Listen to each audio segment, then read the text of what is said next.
Hello there champs, what you see here is the XPS 13 Plus with the 1260p, the Intel 1260p, 16 gigs RAM, playing on QD OLED. Wolf. Yes, that's what I'm talking about. I'm not actually using an eGPU. This is all plugged into this Thunderbolt dock here. By the way, this Thunderbolt dock is amazing. It actually has M.2 slots in this Thunderbolt dock. I'll leave a link in the description to it. But this is playing through DisplayPort, and we're using just the XPS. Now I will hook it up to an eGPU and we'll see how it goes with an eGPU. But what we're using here is the integrated graphics. So this is integrated graphics on an external display and we're getting 90 FPS, okay? It isn't the native resolution of this display. If we're just talking about the integrated graphics, how good they perform, you can play AAA titles. You know, this is GTA 5, 90 frames per second, no problem there.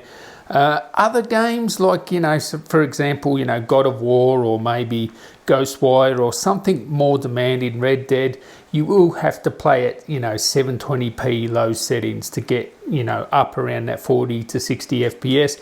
But games like this, no problems whatsoever, 80 frames per second.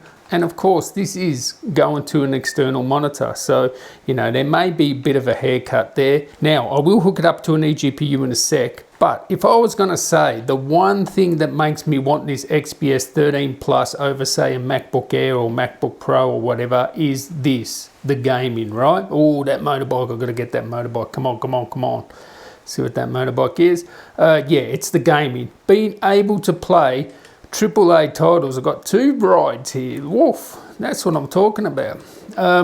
Being able to play AAA games is, yeah, that is just epic, right? Same bike. It makes all the difference being able to play AAA titles, being able to hook this up to an eGPU. You know, we all like to game. Even the MacBook Air and MacBook Pro's biggest videos are actually how it performs gaming. Oh, I looped it. So yeah, it's a big advantage being able to game. Now let's see if it can do the native resolution of this display. So for me, honest, it's just amazing that it can do 60 FPS GTA 5. Let's see the native resolution. Let's go into the graphics here. And we'll go, the graphics were 1680 by 1050. Let's go to the native resolution of this display, which is, whoa, there we go, 34 by 1440, so 3440 by 1440, we'll apply that. I don't expect it will play it too well. That's a pretty hefty resolution, right? It's all at normal settings, so, you know, it's not high settings or whatever, but let's just see what the damage is here. I don't expect on integrated graphics you will be able to play this playable. Wow. Wow. 40 FPS nearly. That is damn well playable. 40 FPS. I mean, you want 60. I mean, this is going at 175 Hertz, by the way, through DisplayPort. So I'm getting the maximum out of this display. But this is very playable at native resolution. Wow, I did not expect this. This is the integrated graphics on a QD OLED, the best gaming monitor. I have heaps of videos on this monitor. This is the best gaming monitor, hands down, not even a competition. So the QD OLED Alienware is the best. And until other brands bring out QD OLED, yeah, nothing's gonna touch this display. But this is very playable. It's not choppy at all. Integrated graphics, 1260p is doing its thing. It's not loud. What's the temperature? 80 degrees? I can't really hear it. Listen.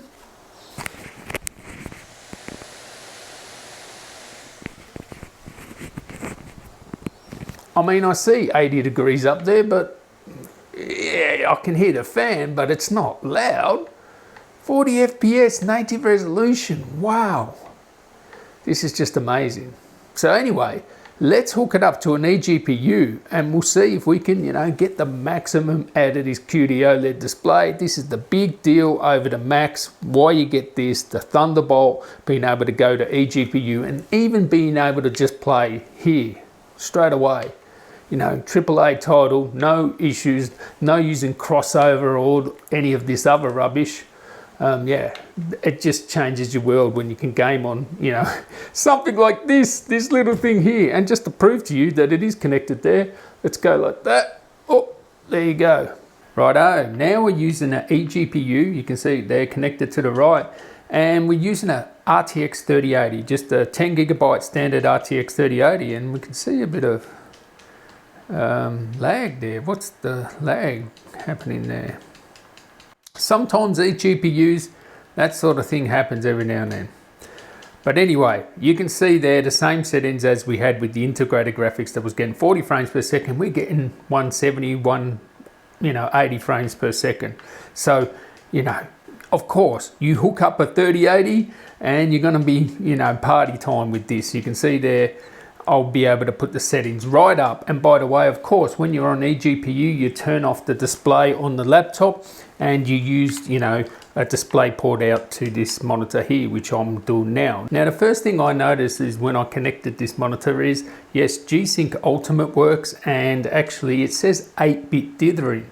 Even though I've got it in peak 1000 nit brightness mode, it said 8-bit dithering. Now, I went and checked my gaming desktop because, when it comes to the best gaming monitor in the world, of course you want one, but why have one when you can have two? Wolf, that is the only way to fly. But it's interesting that my gaming desktop and now this laptop here, both said 8-bit dithering, which basically means 10-bit. So maybe there's been an update in Windows that it doesn't display things as 10-bit anymore. If it's 8-bit dithering, they don't count it as 10-bit. I don't know. I'm going to have to look into that. Now, of course, eGPU, let's find out, what it can really do with an RTX 3080. We'll put a more demanding title on. All right, now this is the only way to fly. And you can see it's HDR by looking at the top, how fluorescent that settings are. The actual telemetry in the top left-hand corner, how, fluorescent that is. You can tell it's HDR now. So this is peak 1000 nits HDR. And we're playing 84 frames per second with an RTX 3080, native resolution, ultra settings. This is what this thing is made for, mate. Platform that can do anything. eGPU, the biggest, deciding factor for many people will be the gaming performance of this over the M1 or M2.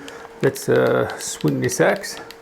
You can see HDR, it looks absolutely glorious. Yeah, you can't do this on an M1 Mac or an M2 Mac or any of the new Macs now. And, gaming is a big thing. And as it stands, look here, 80 frames per second at this resolution here of this display, ultra everything, HDR. It doesn't get any better than that. Wolf. This is the only way to fly. So to sum it up gaming wise, you will be able to play AAA titles with the integrated graphics on this, okay? No problems, 60 frames per second, 1080p, most titles. Demanding titles, you'll probably have to go down to 720p, low settings to get your 40 to 60 FPS. A game like this would be 720p probably with integrated graphics. But the best thing is Thunderbolt, turbocharge it like I have it here. You can do whatever you want. So this can be your platform for everything. For gaming, yes, you have to buy some extra things if you want to do, the best AAA gaming. And hey, it's the best gaming monitor in the world. I mean, it doesn't get any better than this, right? So I got to say, this thing here is just amazing. What you can do with it, how light it is, how beautiful it is, how advanced it is. It is a great laptop, and yeah, I think I want one of these. If you had only one laptop, this could be it, or one device that you could do everything with, just add a few things. This is it. I think this is it. This is the ultimate.